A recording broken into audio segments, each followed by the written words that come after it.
राधे राधे मित्रों, आज से हम शुरू कर रहे हैं वैशाख मास की महात्म्य की कथाएं। दोस्तों, वैशाख मास के महात्म्य की कथाएं स्कंद पुराण और पद्म पुराण में दी गई हैं। पद्म पुराण में वैशाख मास महात्म्य में 7 अध्याय हैं, जबकि स्कंद पुराण में दिए गए हैं इसके 13 अध्याय। शुरुआत हम कर रहे हैं पद्म पुराण की कथाओं से, तो चलिए शुरू करते हैं पद्म पुराण की पहली कथा। वैशाख मास महात्म्य की कथा भगवत भक्ति के लक्षण और वैशाख स्नान की महिमा से। अम्बरीश बोले, मुनि श्रेष्ठ, आपने बड़ी अच्छी बात बताई, इसके लिए आपको धन्यवाद है। आप संपूर्ण लोकों पर अनुग्रह करने वाले हैं। आपने भगवान विष्णु के सगुण एवं निर्गुण ध्यान का वर्णन किया है। अब आप भक्ति का लक्षण बताइए।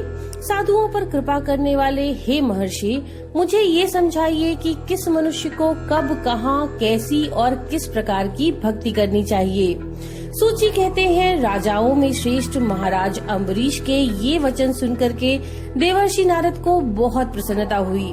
वे उनसे बोले, हे राजन, सुनिए, भगवान की भक्ति समस्त पापों का नाश करने वाली है। मैं आपसे उस भक्ति का भली भांति वर्णन करता हूँ। भक्ति अनेकों प्रकार की बताई गई है, जैसे मानसी, वाचिकी, कायिकी, लौकिकी, वैदिकी तथा आध्यात्मिकी। ध्यान, धारणा, बुद्धि तथा वेदार्थ के चिंतन के द्वारा जो भगवान विष्णु को प्रसन्न करने वाली भक्ति की जाती है, उसे मानसी भक्ति कहते हैं। दिन रात अविश्रांत भाव से वेद मंत्रों के उच्चारण, जप तथा आरण्यक आदि के पाठ द्वारा भगवान को प्रसन्न जो किया जाता है, उसे वाचिकी भक्ति कहा जाता है। व्रत, उपवास और नियमों के पालन तथा 5 इंद्रियों के संयम युक्त द्वारा किए जाने वाली आराधना को कायिकी भक्ति कहा गया है। ये सब प्रकार की सिद्धियों को संपादन करने वाली है। पाद्य, अर्घ्य आदि उपचार, नृत्य, वाद्य, गीत, जागरण तथा पूजन आदि के द्वारा जो भगवान की सेवा की जाती है, उसे लौकिकी भक्ति कहते हैं। ऋग्वेद, यजुर्वेद, सामवेद के जप, संहिताओं के अध्ययन आदि तथा हविष्य की आहुति, यज्ञ आदि के द्वारा की जाने वाली उपासना का नाम वैदिकी भक्ति है। विज्ञ पुरुषों ने अमावस्या, पूर्णिमा तथा विषुव, जो तुला और मेष की संक्रांति है, आदि के दिन जो यज्ञ करने का आदेश दिया है, वह वैदिकी भक्ति का साधक है। अब मैं योग्य जन्य आध्यात्मिकी भक्ति का भी वर्णन करता हूँ, सुनो। योगज भक्ति का साधक सदैव अपनी इंद्रियों को संयम में रख करके प्राणायाम पूर्वक ध्यान किया करता है। विषयों से अलग रहता है। वह ध्यान में देखता है कि भगवान का मुख अनंत तेज से उद्दीप्त हो रहा है। उनकी कटी के ऊपर भाग तक लटका हुआ यज्ञोपवीत शोभा पा रहा है। उनका शुक्ल वर्ण है, 4 भुजाएं हैं। उनके हाथों में वरद एवं अभय की मुद्राएं हैं। वे पीत वस्त्र धारण किए हुए हैं तथा उनके नेत्र अत्यंत सुंदर हैं। वे प्रसन्नता से परिपूर्ण दिखाई देते हैं। हे राजन, इस प्रकार योग युक्त पुरुष अपने हृदय में परमेश्वर का ध्यान करता है। जैसे प्रज्वलित अग्नि काष्ठ को भस्म कर डालती है, उसी प्रकार भगवान की भक्ति मनुष्य के सभी पापों को तत्काल दग्ध कर देती है। भगवान श्री विष्णु की भक्ति साक्षात सुधा का रस है, संपूर्ण रसों का एकमात्र सार है।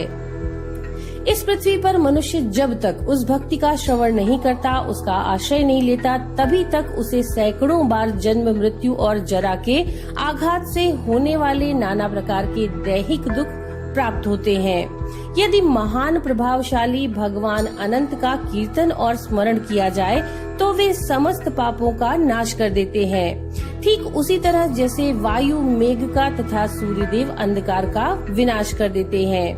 हे राजन, देव पूजा, यज्ञ, तीर्थ स्नान, व्रतानुष्ठान, तपस्या और नाना प्रकार के कर्मों से भी अंतःकरण की वैसी शुद्धि नहीं होती जैसे भगवान अनंत का ध्यान करने से होती है।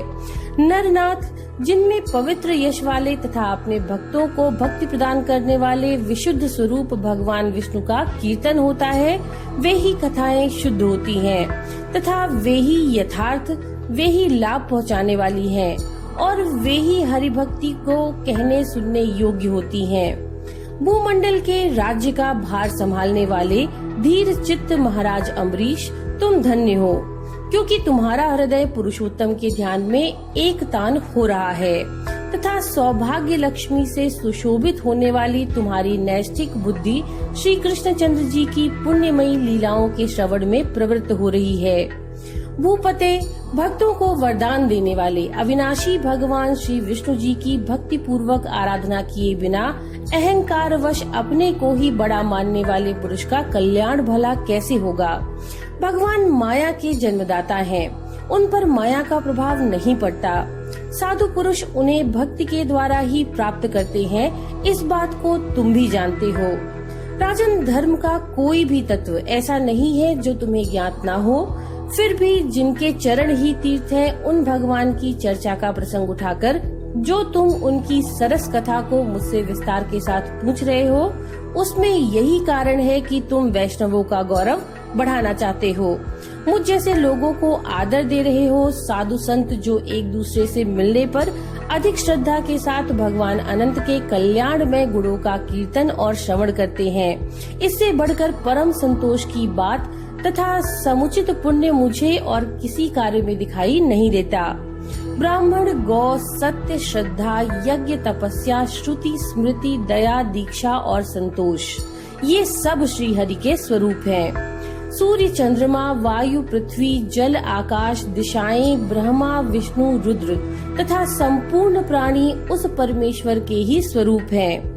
इस चराचर जगत को उत्पन्न करने की शक्ति रखने वाले वे विश्व रूप भगवान स्वयं ही ब्राह्मण के शरीर में प्रवेश करके सदा उन्हें खिलाया जाने वाला अन्न भोजन करते हैं। इसलिए जिनके चरण रेणु तीर्थ के समान हैं, भगवान अनंत ही जिनके आधार हैं, जो संपूर्ण प्राणियों के आत्मा तथा पुण्यमयी लक्ष्मी के सर्वस्व हैं, उन ब्राह्मणों का आदर पूर्वक पूजन करो। जो विद्वान ब्राह्मण को विष्णु बुद्धि से देखता है, वही सच्चा वैष्णव है तथा वही अपने धर्म में भली भांति स्थित माना जाता है।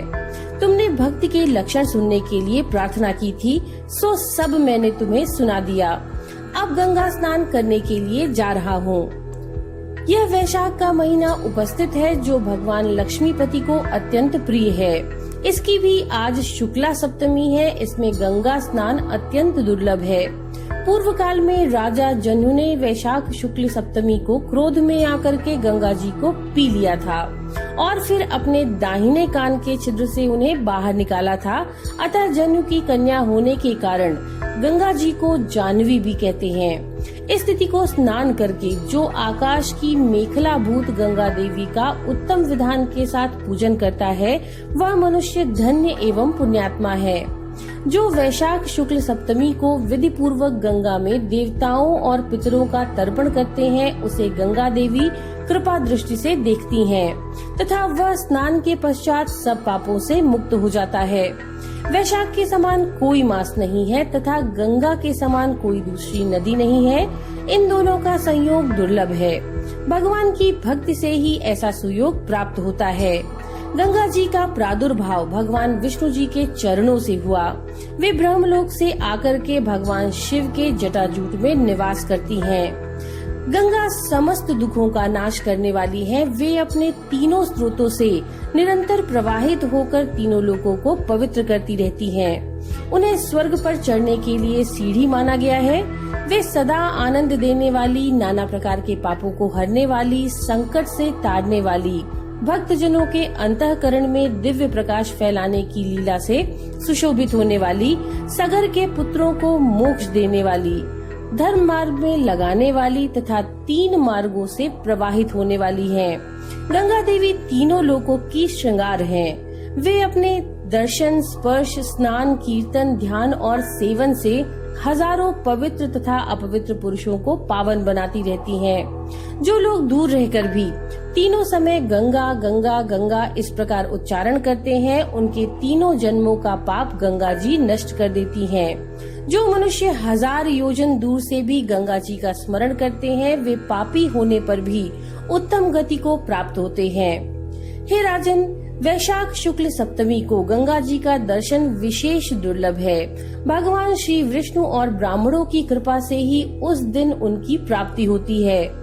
माधव के समान कोई महीना नहीं है और माधव के समान कोई देवता भी नहीं है, क्योंकि पाप के समुद्र में डूबते हुए मनुष्य के लिए माधव ही जहाज का काम देते हैं।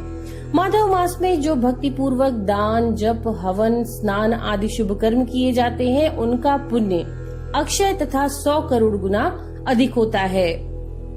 जिस प्रकार देवताओं में विश्वात्मा भगवान नारायण देव श्रेष्ठ है, जैसे जप करने योग्य मंत्रों में गायत्री सबसे उत्कृष्ट है, उसी प्रकार नदियों में गंगा जी का स्थान सबसे ऊंचा है।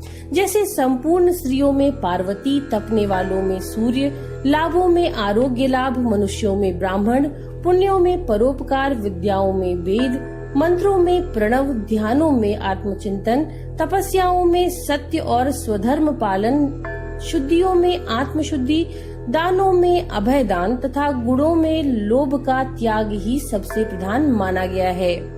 उसी प्रकार सब मासों में वैशाख मास अत्यंत श्रेष्ठ है। पापों का अंत वैशाख मास में प्रातः स्नान करने से होता है। अंधकार का अंत सूर्य के उदय से तथा पुण्यों का अंत दूसरों की बुराई और चुगली करने से होता है। राजन, कार्तिक मास में जब सूर्य तुला राशि पर स्थित हो, उस समय जो स्नान, दान आदि पुण्य कार्य किया जाता है, उसका पुण्य परार्ध गुना अधिक होता है। माघ मास में जब मकर राशि पर सूर्य हो, तो कार्तिक की अपेक्षा भी 1000 गुना उत्तम फल होता है और वैशाख मास में मेष की संक्रांति होने पर माघ से भी 100 गुना अधिक पुण्य होता है। वे ही मनुष्य पुण्यात्मा और धन्य हैं जो वैशाख मास में प्रातः काल स्नान करके विधि विधान से भगवान लक्ष्मीपति का पूजन करते हैं। वैशाख मास में सवेरे का स्नान, यज्ञ, दान, उपवास, हविष्य भक्षण तथा ब्रह्मचर्य का पालन ये महान पातकों का नाश करने वाला है। राजन, कलयुग में वैशाख की महिमा गुप्त नहीं रहने पाएगी, क्योंकि उस समय वैशाख स्नान का महात्म्य अश्वमेध यज्ञ के अनुष्ठान से भी बढ़कर होगा। कलयुग में परम पावन अश्वमेध यज्ञ का अनुष्ठान नहीं हो सकता। उस समय वैशाख मास का स्नान ही अश्वमेध यज्ञ के समान विहित है। कलयुग के अधिकांश मनुष्य पापी होंगे, उनकी बुद्धि पाप में ही आसक्त होगी, अतः वे अश्वमेध को, पुण्य को, जो स्वर्ग और मोक्ष रूप फल प्रदान करने वाला है, नहीं जान सकेंगे। उस समय के लोग अपने पापों के कारण नरक में पड़ेंगे। अतएव कलयुग के लिए अश्वमेध का प्रचार कम कर दिया गया और उसके स्थान पर वैशाख मास के स्नान का विधान दिया गया। तो ये था वैशाख मास महात्म्य का पहला अध्याय। नमो नारायण।